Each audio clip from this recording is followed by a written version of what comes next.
Phil DCA or whatever they are, made an attack here which was successful, got a pillage, attempted to get these, didn't, oops, maybe did. I forgot to roll the siege on this, I just rolled the barbarian thing, it's probably not going to go. So that's -1, he's in decline, forgot about that, but 0, -1, he's got a slight chance. Okay, so actually this guy is here and we burned that. But what I wanted to get to was that now I have a combined turn for the invasion of Britannia by the Angles, Saxons, and Jutes, which are the remaining things. But I was going to say something about that, but now I've got to deal with this instead. The fortunate thing about this alliance is that they want the same stuff. So like the Angli want Corinium Dubrovnum, and so do the Saxons, and not so much the Jutes, but they do have some overlap too. And it's like, oh Jesus, we're all going at the same time, we all want the same things, and we don't want to get beaten up by the Britons. We don't really have enough force probably to take the Britons on, but maybe we do. I don't know. Seems to me that if they can combine to attack under the command of Hengist here, to attack the Britons, we can get something of an advantage. If we're all split up all over the grounds, we're going to be facing a large Briton force that can stomp smaller forces of ours. Now, the sharing of territory is weird because, hey, who gets to decide who goes where? So, for example, if I could bring 3 Angles in here, well, let's say this is also desired by the Saxons. Let's say I also want to bring in, and I've got a horde and 3 Saxons. And where the hell is the Angle horde? What the fuck? I think there should be one. Better go look for that. Or are they civilized? I don't think they are. Alright. Why are the Angles not coming in with a horde? Did I screw something up? They got no Rex, no horde. I don't know if the Angles get a horde at some point. I don't know what they are without one. Uh-oh. So I guess their horde doesn't come in until turn 7. So they can't submit or anything. They're just kind of here. Just a little weird. Then on turn 10, there's some inscrutable rules about them uniting. I mean, it may be able to be. There's one thing that's not clear. Their treasuries merge. Keep the higher of the 2 nation statuses. Status? What the fuck's that? Where'd that come from? That's not the age. The age is averaged. Oh, I guess kingdom, empire, etc. Okay. I think that's what they mean. Yeah, it looks like a really complicated set of things that's going to happen on turn 10 between them, where they're both still on the board. They share points. God, what a nightmare. You know, I mean, come on. And the whole game is just filled with this shit. But yeah, so I guess they'll try to operate somehow. I just really hate this shit. First round, the Angles and Saxons actually combined, launched an attack against the Britons, and wiped out a bunch of them. The question now is, hey, how do we coordinate things, you know, so that we're all able to do okay or whatever? I don't know. He's got a campaign. They've got 2 campaigns. Which one goes first? Again, I don't think the alliance rules cover this kind of crap. I'm just so sick of this. It doesn't go into a great deal of detail.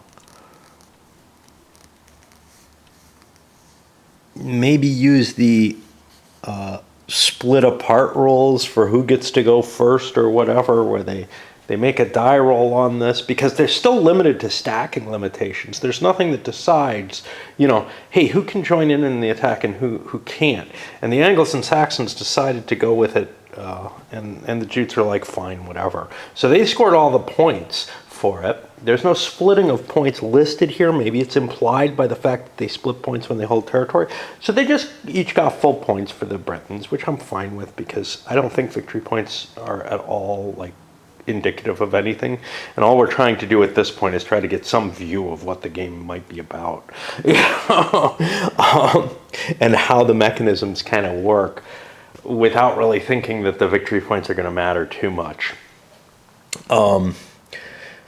But now, I'm in some other little rabbit hole where I don't know who gets to decide who gets to go with what. Now, pretty obvious to me, the Saxons get to make some choices here. I kind of like having the Angles with me because they have an archer, which is why I chose to take them. So I may continue with that. We did lose a unit though, so maybe we'll grab a Jute and give them some victory points too. Do we want to do that? I don't know, Realized I cheated, not surprising. At least by the rules that I've been making up. I allowed the campaigns to continue even though I moved the hordes. So I don't think that's the case, and I'm going to rejuvenate. Otherwise, I would be in a problem where there's a possibility that, and that could have happened earlier, that the Britons were subjugated to multiple nations, all three of them. Again, just not covered in the rules, whatever. What happened was I tried to use the campaign capabilities of Hengist, and I've decided somehow based on something that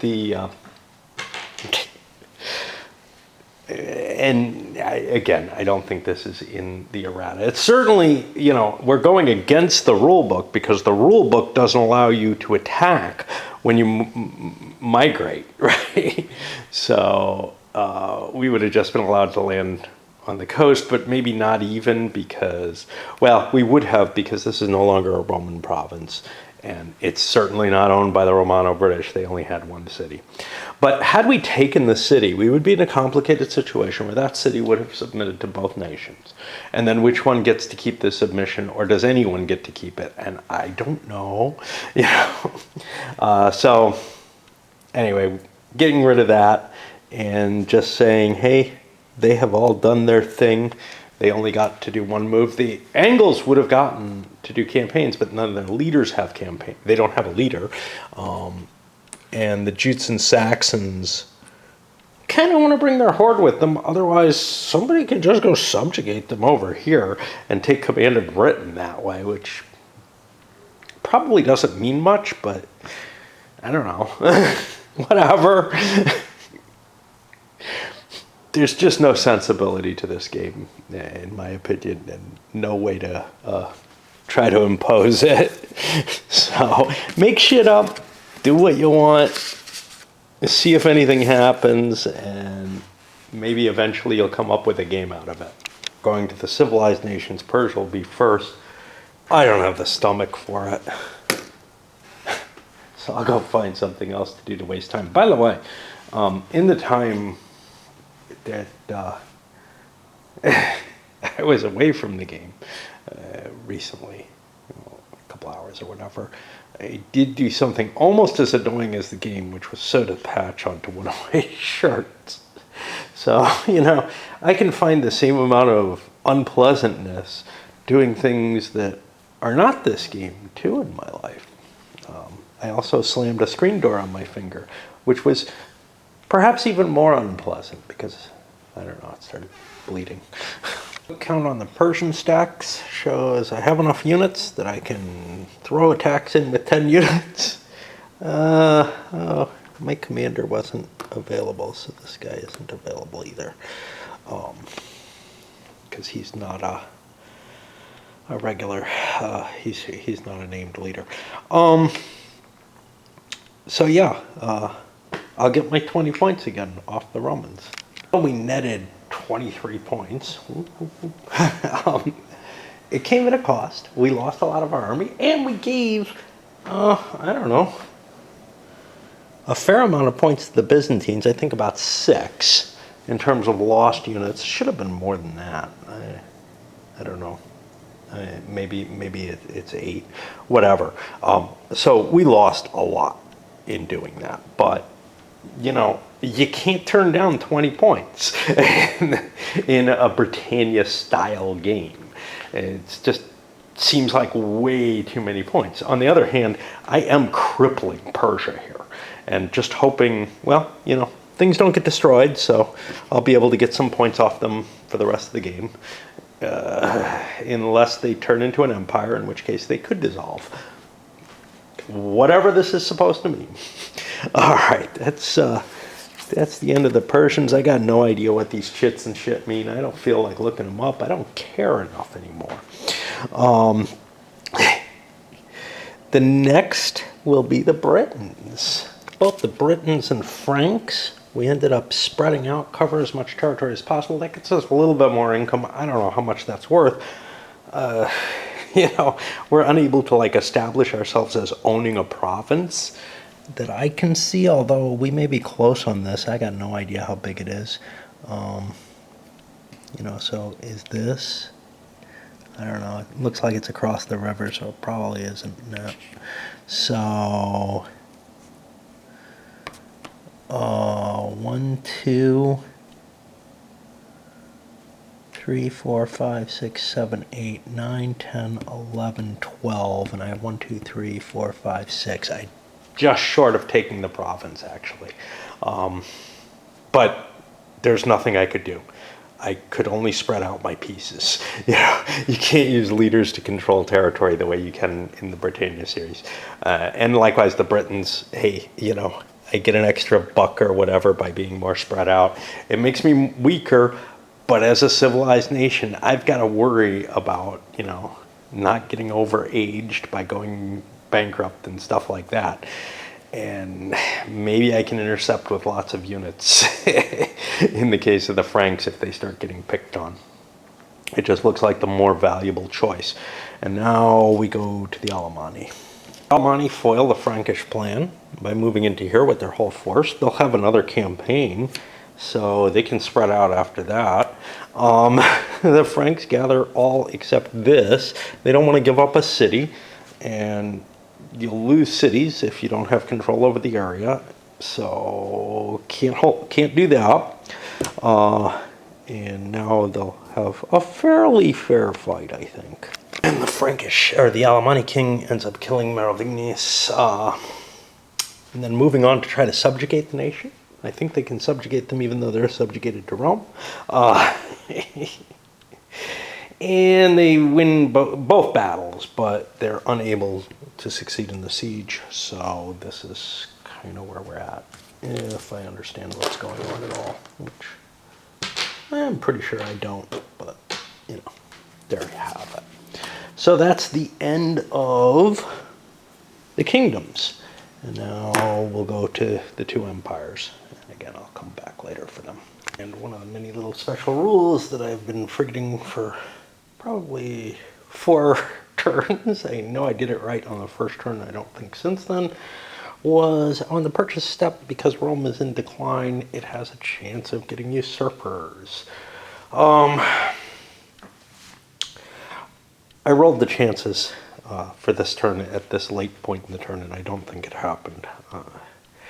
But yeah, I gotta kind of keep an eye on it each turn during purchases. Great. I don't know why I decided to look at the Roman special rules and ran into that. And, you know, I mean, this is the whole thing, is that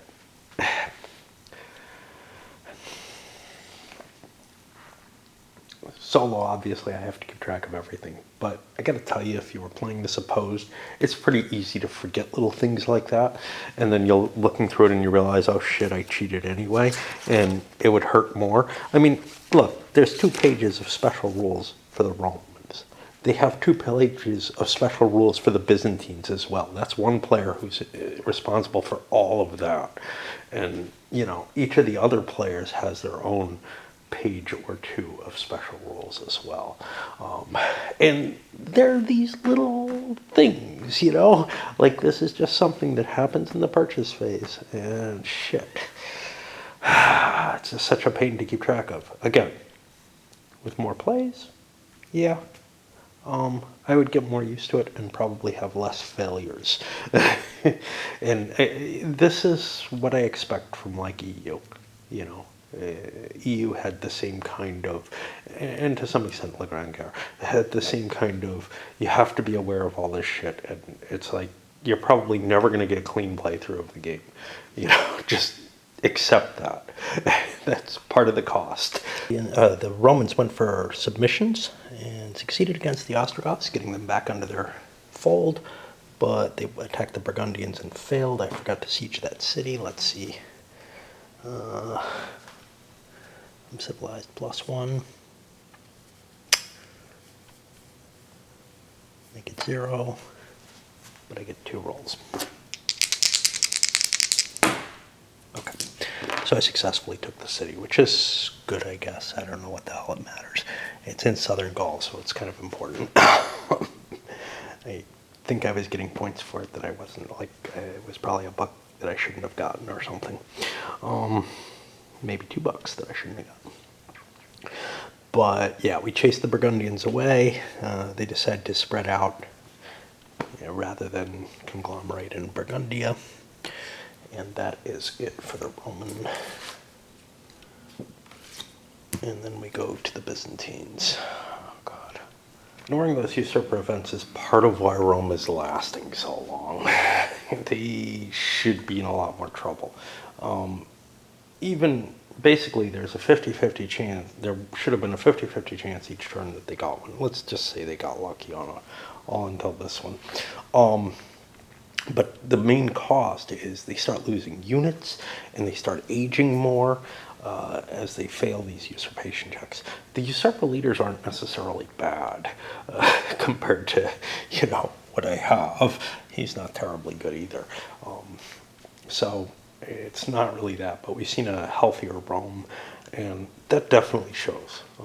The fact that Rome has been so healthy is what has caused the barbarians so much trouble, more than anything else. If they had been losing units, if they had been collapsing, they wouldn't be gaining the victory points they're gaining, which is quite significant, and they wouldn't have been able to withstand, you know, so that people could get where they want to go to gain their victory points. So again, this is the kind of shit that you learn in a playthrough, and then maybe if you play the game again real soon, you get a better view of what's going on. But you really, this is what happened to me with EU and Le Grand Guerre, is I had to play through it and fail once or twice, you know, more severely the first time, less the second, but all the way through.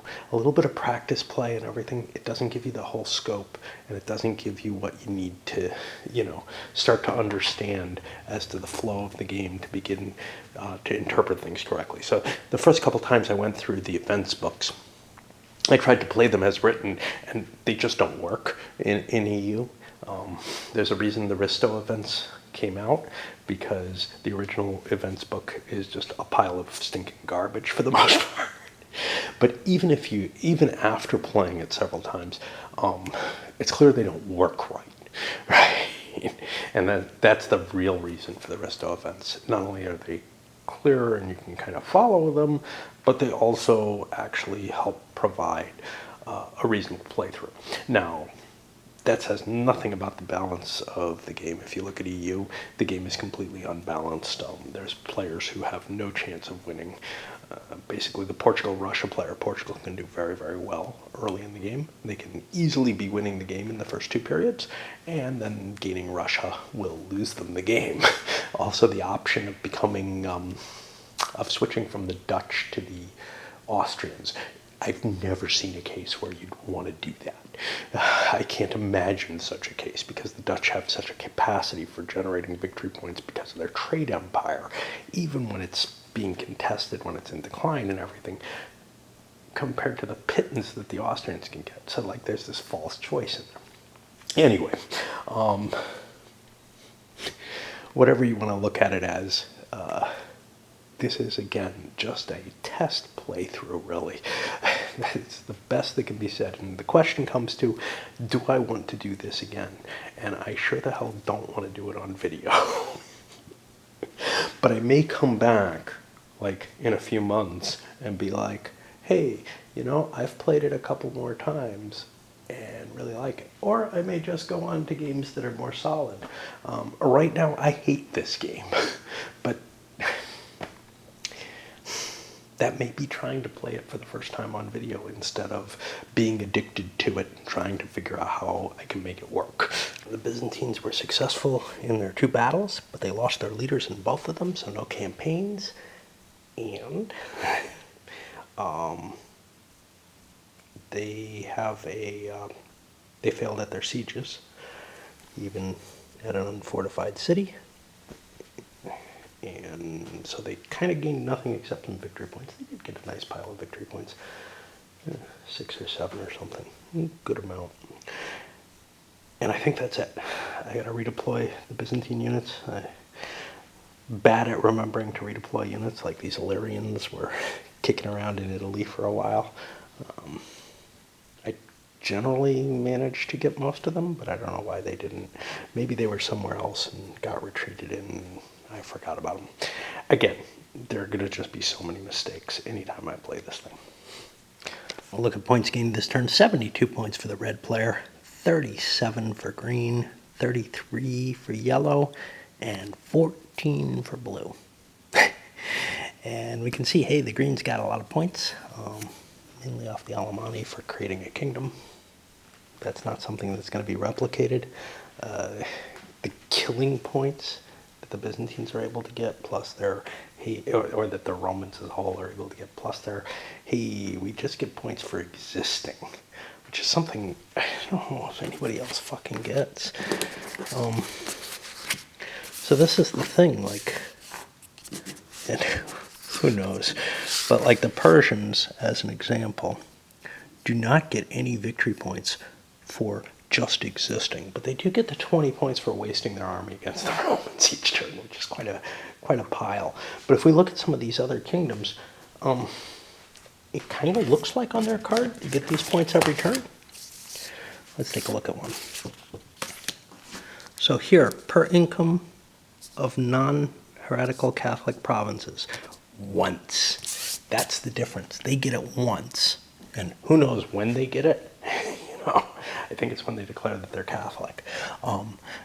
Whereas with the Byzantines, for example, and this is supposed to be 2 income for each non-heretical Byzantine province, they get that every turn. So there's something fucked up here, you know. The red player just has the capacity to keep gaining points each turn for holding on to its territories in a way that no other player can. And, you know, sure, I do believe that Western Rome, because of my fuck up, survived longer than it should have. Anyhow, that is the end of this turn. I'm going to push to turn 6, and this video took less time than I thought it would. The second part of turn 5, I could have actually fit it both on one, but I'll load this one up and then maybe come back and start setting up the next turn, because after turn 8, I'm going to take me another little break and play something else. I don't know. Yeah, I do know what. Okay. So, sending this one up.